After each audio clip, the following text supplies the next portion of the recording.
इं 2002 मायथाइयाव क'क्राझार जिल्लानि सरलपारायाव गायसनजानाय बन असुर ब्रादार्स मटरसाइकेल क्लाबा 14 आगस्टआव 3 बोसोर जाबाय। बेजोंनो लोब्बा लाखिनानै दिनै क'क्राझार जिल्ला भारत भुटान सिमनायाव थानाय सरलपारा पिकनिक स्पटआव मैया थामहिनबा 14 आगस्टनि मोनाबिलि समाव मोनसे जर'खा हाबाफारिनि गेजेरजों फालियो। लोगोसे बन असुर ब्रादार्स मटरसाइकेल क्लाबाव 6 गोदान राइडार्स सोद्रोमाफोरखौ आरो 11 प्रस्पेक्ट राइडार्सफोरखौ थिसननानै लायो।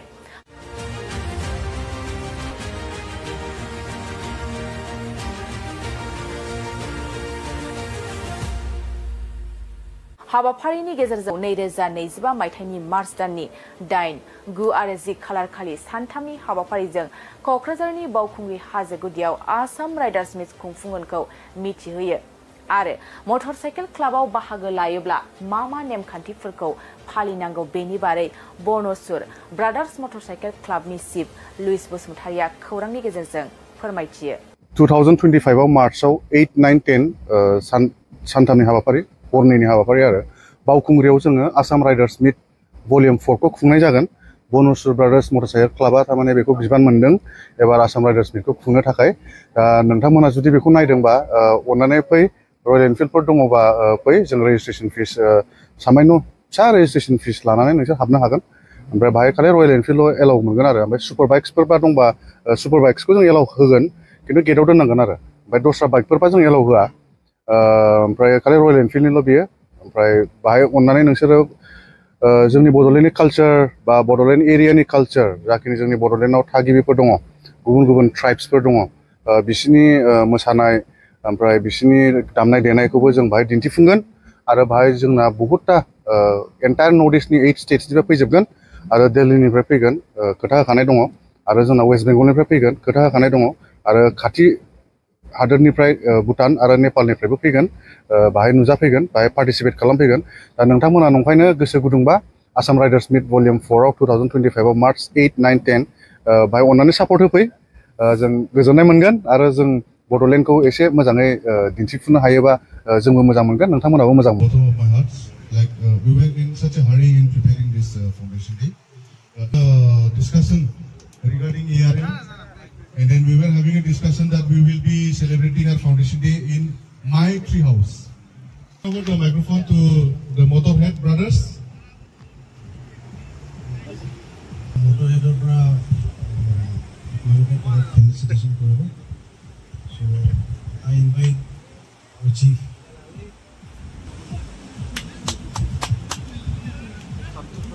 With our Baokhungri Gamsa. Clap.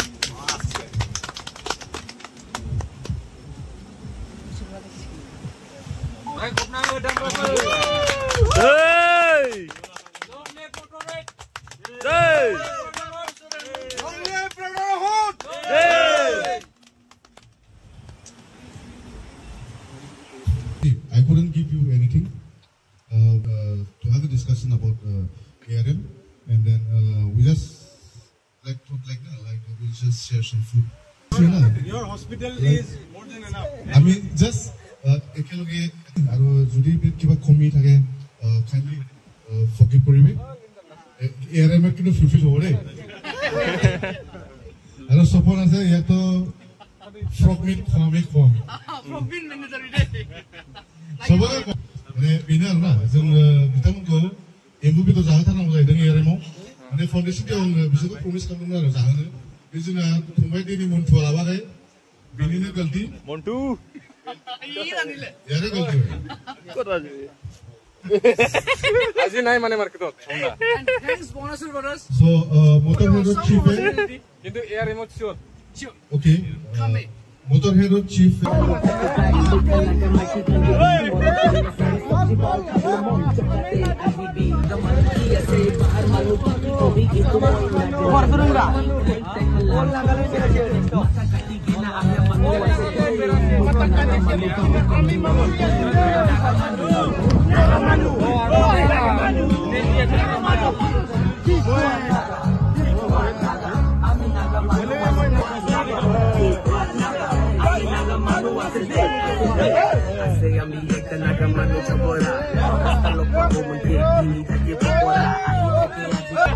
malamal. Election time, koto mo yes kapal.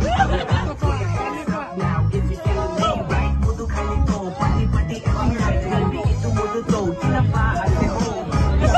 Sino mo yung mudu ko ay bato. Nakailan kasi inaasam lang ang mudu.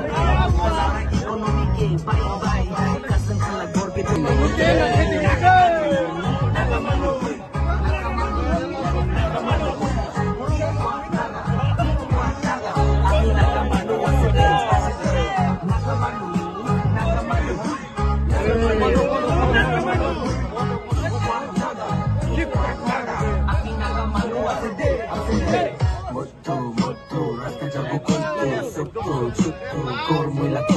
Yung fisherman na green color to di pinakabo at ito api blue moto rasta jago kunto suko jutu gormila kunto.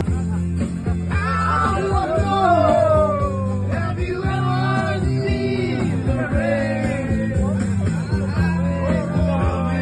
down? नैबे जोंनि शिबसागर जेनेबा बे बनसुर माबावहाय motorcycle माखामरायाव आं जइन जादों दिनैफ्राय जइन माने first पेडआवहाय हाबबाय ओमफ्राय सिगाङावथ' आं ओरैनो साइकेलजों बेरायखांबाय गोजान गोजान टुर खांबाय ओरैनो शिलं गेंटक ओरै सिक्किम दिल्ली थांबाय साइकेलजों ओमफ्राय दा उनाव बिनि उनाव स्कुटिजों आङो आरो खेबसे खालामबावदों ओमफ्राय दा स्कुटिजों जाया ना ओमफ्राय आं दा आरि लानाय जादों रयेल एनफिल्ड ओमफ्राय दा नैबे सारमोनजों आङो दा बे ग्रुपआव आं हाबनाय जादों आरो दा एक्सपिरियेन्स माबायदि आंथ' दा सारमोनजोंहा दिनै फार्स्ट टाइम दिनै फैदोंबाय आं दा सरलपारायाव फैदों माबानिफ्राय बेसरगावनिफ्राय दा गामिनिफ्राय दा आं जाखिनि फैदों आं मोजां मोनदों आरो दा ससे फैनायावहायनो मोजां मोनदों दा आं आसा खालामो सिगाङाव उनावबो आं सारमोना आंखौ जेनेबा मोजां दैदेनलांगोन आरो आं मोजाङै मोजां जेनेबा राइड खालामनो हागोन। आंनि नामा दिसिन्थ नार्जारि होनो। सिनायथिखौ बयनिसिमबो होनो गोसो जायो। आंनि मुङा बेनसिन नार्जारि।